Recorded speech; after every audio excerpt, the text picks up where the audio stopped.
Good evening. Welcome to South Asia Newsline. I'm Arjun Chowdhury. Here are the top stories we're tracking for you on Monday, the 31st of August. Won't compromise on independence of Balochistan, says Brahamdagh Bugti. Patel community threatens to take quota protest to national level.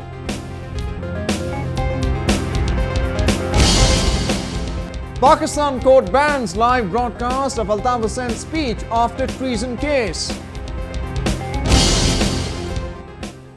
And now for all the details. President Barack Obama has invited Pakistan's Prime Minister Nawaz Sharif for a meeting at the White House in October. This was said by US National Security Advisor Susan Rice in Islamabad last weekend. Susan Rice also urged Pakistan to do more to combat militancy neighboring Afghanistan.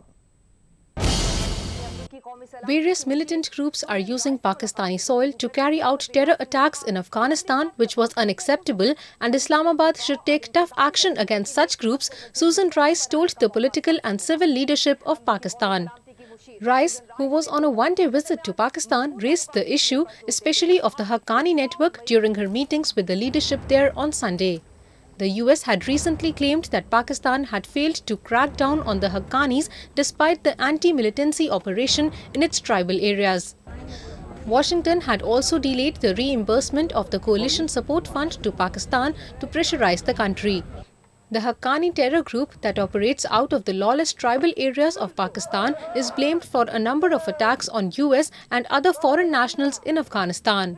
According to reports, Rice has conveyed specific steps Washington wants Islamabad to implement against the militia and how the two countries could collaborate in the action. In what was the first visit of a US National Security Advisor to Pakistan since 2010, Rice also extended President Obama's invite to Prime Minister Nawaz Sharif for a meeting in October and discussed a host of bilateral and regional issues. Baloch nationalist leader Brahamdagh Bugti has clarified that he won't compromise on the demand of the independence of Balochistan from Pakistan. Earlier, there were reports that Bugti was willing to give up the nationality demand and was willing to hold talks with Pakistan.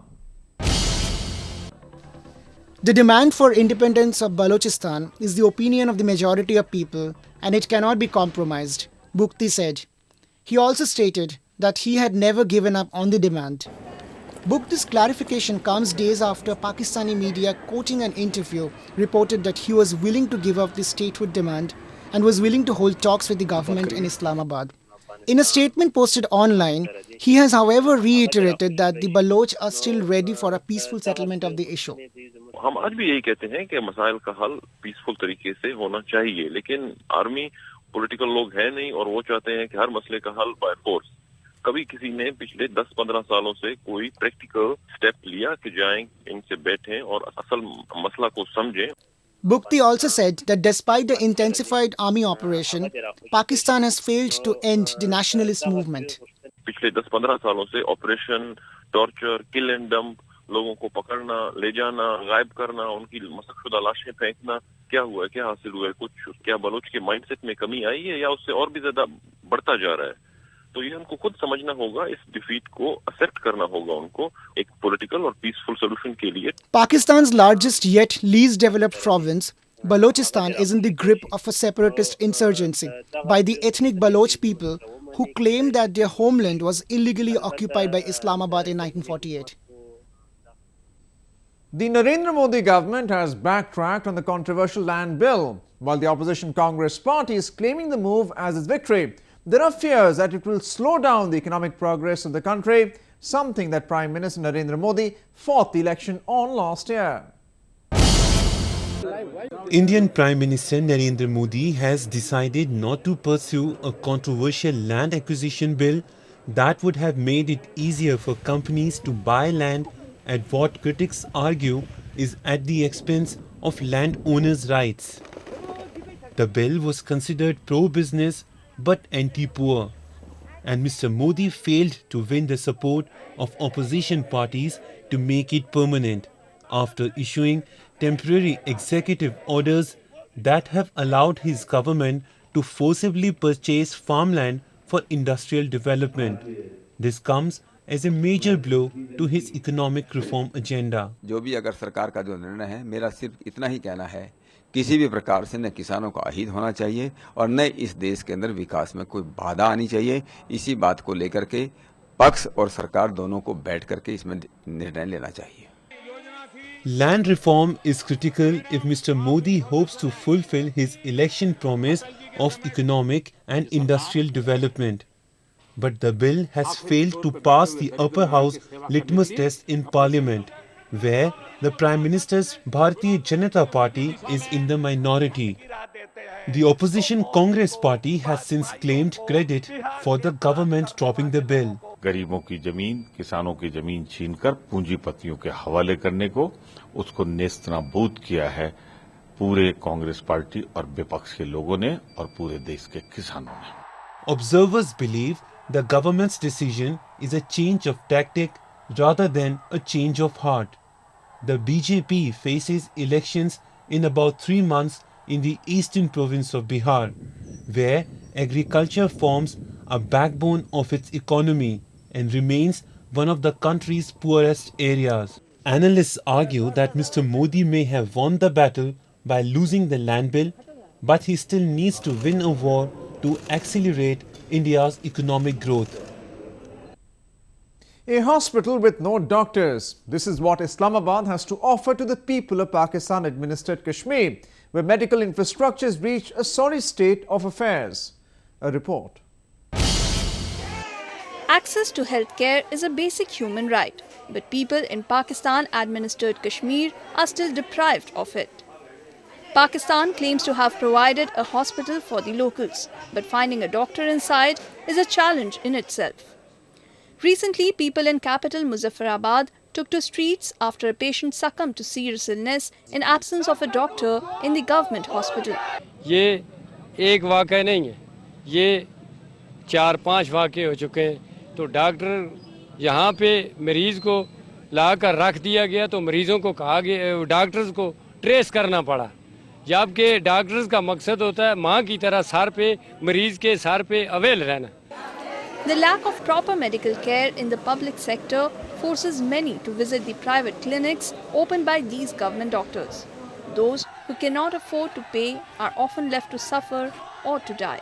जो एक शोबा है, ये खुदाई खिदमतगारी का शोबा है और इन्होंने लाशों पे ये समझे कारोबार कर रहे हैं, ये लाशों का कारोबार हो रहा है और ये डॉक्टर बाहर से जो इनके क्लिनिक्स हैं ये लाखों रुपए इतना पैसा कमाते हैं। ये एक डॉक्टर एक दिन का मेरे अंदाजे के मतलब 1 लाख रुपया कमाता होगा, तो इनको क्या ज़रूरत पड़ी हुई है कि ये अंदर जाके CMH के अंदर जो सरकारी ये तनख्वाह ला रहे हैं उसमें लोगों को चेक करेंगे। The part of Kashmir which is under Pakistan control fares dismally on the Human Development Index. There are only very few government-run hospitals where there is a lack of doctors, medicines and facilities. German Foreign Minister Frank-Walter Steinmeier has called for resumption of talks between the Afghan government and the Taliban. Encouraging the Afghan government to once again take up the peace talks with the Taliban, Steinmeier, who was in the Afghan capital on Sunday, stated that no opportunities were wasted and dialogue was the only way to end the country's long-running conflict. The talks had come to a halt following the infighting within the group and a spate of deadly attacks post the confirmation of death of its supreme commander, Mullah Omar. Although Germany withdrew its last combat troops from Afghanistan 9 months ago, it remained the third largest aid provider, providing more than $4.5 billion since the 2001 fall of the Taliban regime. The Patel community in India's Gujarat, which is demanding quota in government jobs and education, has threatened to take the agitation to the national level. They have also hinted at joining hands with other groups which have raised similar demands. The Patel community held a mass rally in Madhya Pradesh on Monday to protest the police crackdown on their demonstration in Gujarat last week. This was the first time ever since they launched their protest a demonstration was held outside Gujarat. 22-year-old Hardik Patel, who is leading the demonstrations, was in Indian capital New Delhi on Sunday, met with the leaders of other communities who have similar grievances. The Patel community, which has an estimated strength of 270 million, is scattered across provinces. They have also threatened to take the protest to other provinces where the community has presence. बहुत जल्द लखनऊ में एक महारैली का आयोजन करने का सोच रहे हैं, जंतर मंतर पर भी यहाँ पर पूरे हिंदुस्तान के पटेलों को बुलाएंगे और जो हक की लड़ाई है उसे सक्सेस करने आया है। पूरे गुजरात में तो हुआ है, अब पूरे हिंदुस्तान में ले जाना है और कम से कम 12 राज्य है, 12 स्टेट अभी तक हमें जुड़े हैं इस आरक्षण की मुहिम में। The Patel community, which makes up around 12% of Gujarat's population, is demanding them to be recognized as economically and socially backward, thereby avail reservation in jobs and education.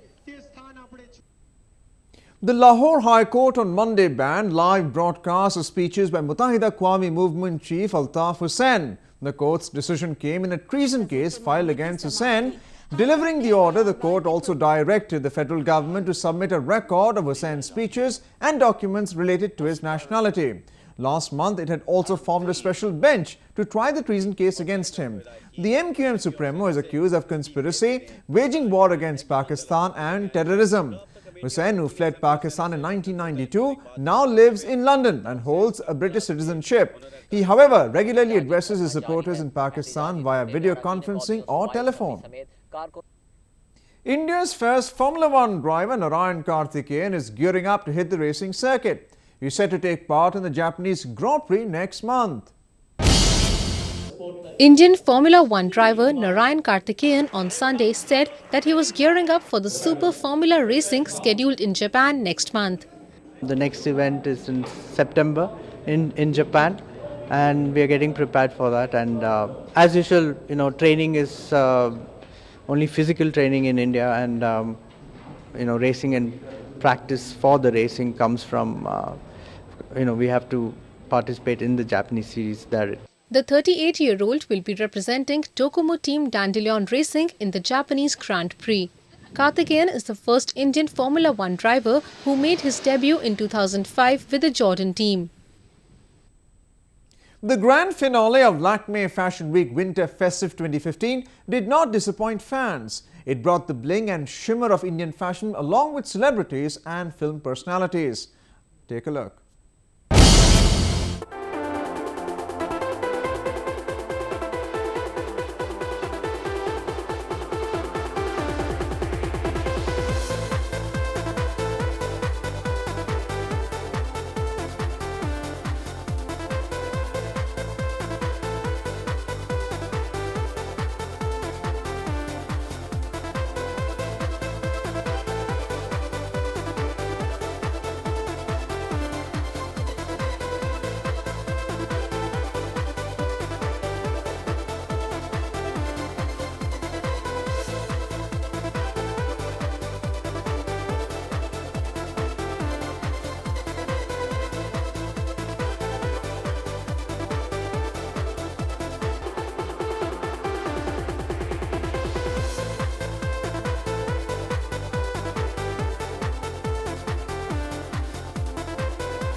Well, that's the way it was in South Asia this evening. Before we conclude the top stories, once again, won't compromise on independence of Balochistan, says Brahamdagh Bugti.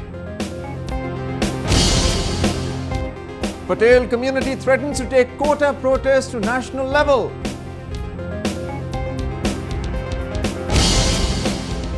And Pakistan court bans live broadcast of Altaf Hussain's speech after treason case.